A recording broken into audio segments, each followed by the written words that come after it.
BPFৰ ডিকশ্যনাৰীত উচ্ছেদ বুলি শব্দ নাই। যোৱা গভৰ্ণমেণ্টে মালগাঁও এৰিয়াত 938 বিঘা ইচি মিটিং পাতি পেলাই APDCLক দি দিলে। তেওঁলোকে অলৰেডি এলটমেণ্ট কৰি দিলে, তেওঁলোকে দি গ'ল। এতিয়া তেওঁলোকে কৈছে উচ্ছেদ কৰিছে। উচ্ছেদটো কোনে কৰি থৈ গৈছে? তেওঁলোকে কৰি থৈ গৈছে। গতিকে উচ্ছেদটো নহয়, উচ্ছেদটো তেওঁলোকে কৰি থৈ গৈছে। আমি তেওঁলোকক ৰিপ্লেচহে কৰিছোঁ সন্মানে। সন্মান আমাৰ চিফ ছাৰে আমাৰ মানুহখিনিক ওচৰতে থকা গভৰ্ণমেণ্টৰ মাটিত তেওঁলোকক বহাই দি উল্টা পাত্তাহে দিয়া হ'ব।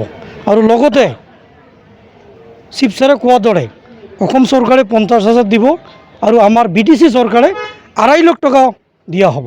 গতিকে এই মানুহখিনিক BPF চৰকাৰে উচ্ছেদ কৰিল নে কি কৰিল?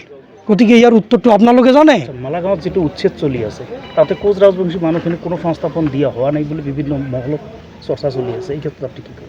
প্ৰথম কথাটো হ'ল মালগাঁৱততো উচ্ছেদে হোৱা নাই। এইটো উচ্ছেদ নহয়, এইটো বিৰোধী দলে তেওঁলোকৰ মুখৰ শব্দ এইবিলাক। BPFৰ ডিকশ্যনাৰীত উচ্ছেদ বুলি শব্দ নাই। আমি কি কৰিছোঁ? যোৱা গভৰ্ণমেণ্টে মালগাঁও এৰিয়াত 938 বিঘা ইচি মিটিং পাতি পেলাই APDCLক দি দিলে। তেওঁলোকে অলৰেডি এলটমেণ্ট কৰি দিলে, তেওঁলোকে দি গ'ল। এতিয়া তেওঁলোকে কৈছে উচ্ছেদ কৰিছে। উচ্ছেদটো কোনে কৰি থৈ গৈছে? তেওঁলোকে কৰি থৈ গৈছে। আমাৰ BPF প্ৰধানে কি কৰি আছে? আমি BPF দলে কি কৰি আছোঁ? এই মানুহবিলাক ক'ত যাব? আমাৰ BTCৰে মানুহ হয়। গতিকে তেওঁলোকক যিখিনি এৰিয়া UPPL চৰকাৰে দি গৈছে, যিহেতু দিছে আমাৰ APDCLক দিছে, দিয়াৰ পিছত আমি এইটো লৈ যাতে কোনো ধৰণৰ খেলি মেলি নহয়, কোনো ধৰণৰ যদি ডিছপুট নহয়, আমাৰ মাজত আমাৰ মানুহখিনি BTCৰ বাসিন্দা হয়, BTCৰ মানুহখিনি যাতে কোনো ধৰণৰ হাৰাশাস্তি নহয়, তাৰ কাৰণে কি কৈছে আমাৰ চিফ ছাৰে আমাৰ মানুহখিনিক ওচৰতে থকা গভৰ্ণমেণ্টৰ মাটিত তেওঁলোকক বহাই দি উল্টা পাত্তাহে দিয়া হ'ব।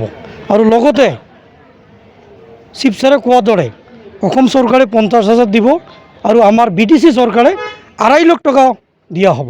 গতিকে এই মানুহখিনিক BPF চৰকাৰে উচ্ছেদ কৰিল নে কি কৰিল? গতিকে ইয়াৰ উত্তৰটো আপোনালোকে জানে।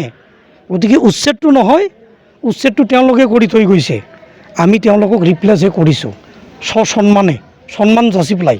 তেওঁলোকে যেতিয়া নথকা মানুহ পাত্তা পাব, তেওঁলোকৰ যিখিনি ঘৰ বাৰী ভাঙি লৈ নতুনকৈ বনোৱাৰ কাৰণে আপোনালোকে চাব ইতিমধ্যে তাতে মাটি ফিলিংটো আমাৰ চৰকাৰে কৰাই দিয়া হৈছে। গতিকে ইমান ডাঙৰ এটা সিদ্ধান্ত, ভাল এটা ডিচিশ্যন, এইটো হাগ্ৰামা মহিলাৰী দেৱক আমাক ধন্যবাদহে জনাব লাগিব। আজিও কিন্তু আন্দোলন চলি আছে, তাতে ধৰ্ণা কাৰ্যসূচী পালন কৰি আছে এখন কোচ ৰাজবংশী এখন গাঁও। এই ক্ষেত্ৰত আপুনি গাঁওখনত কি আহ্বান জনাব? মই তেখেতলৈ এটাই আহ্বান কৰিছোঁ, যোৱা গভৰ্ণমেণ্টে দিয়া বস্তু এইটো আমি দিয়া নহয়। গতিকে আপোনালোকে অফিচত যাওক, অফিচৰ যিখিনি নথি পত্ৰ তন্নকৈ চাওক কোনে কি কৰি গৈছে। আৰু আজিৰ দিনত আমাৰ BPFৰ প্ৰধানে কি কৰিবলৈ গৈ আছে। গতিকে এইখিনি চালে নিশ্চয় মানুহখিনিও বুজিব, তেওঁলোকে বুজা মানুহ হয়। সেইখিনি মই আহ্বান কৰিছোঁ।